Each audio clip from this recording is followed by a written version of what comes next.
throughout all of this experience that you've gained, could you tell us why do organizations still struggle in making risk management or work despite all the investment that we see in frameworks, softwares, and governance?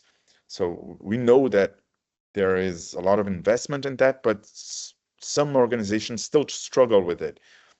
Why? What happens in your opinion? Okay.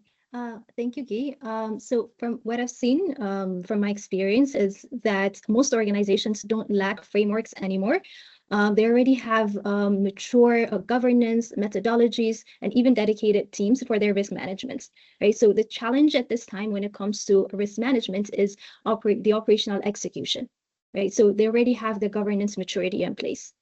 Right. And when we talk about risk management, we're not just focusing on the traditional ERM. I want to focus on the integrated risk management. And this includes an operational different domains, right? Operational ecosystem. So they're interconnected. It includes like cybersecurity, compliance, operational risks, business continuity, audits, controls, and so on.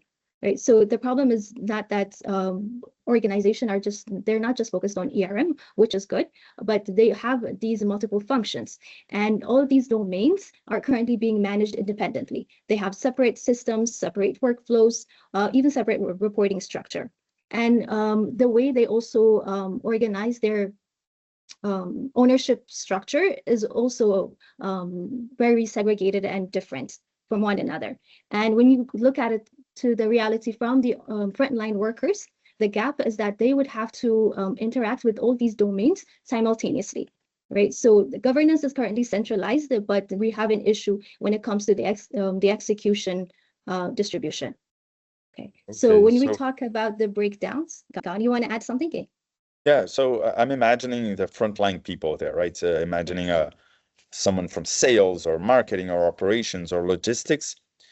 They are involved in all of these processes, like corporate risk management processes, like cyber risk management or ESG or compliance or privacy management. There are so many different demands, and they come from different departments as well, right?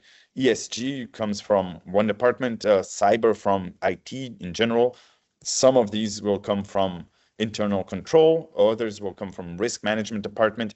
So I'm imagining the person there in the front line that has to do their job, right?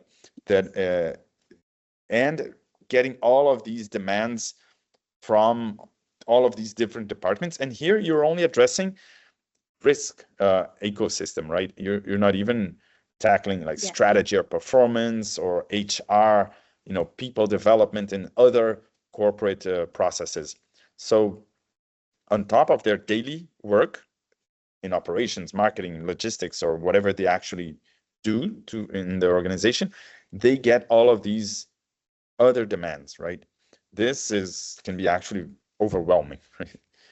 Yes. And when we see where the operationalization actually breaks down is that if you look at their environment, it's continuously changing, right? And when it comes to risk management, that's the typical practice is that there is a periodic reporting. And also when you look at for the frontline workers, that even the escalation pathway are not clear,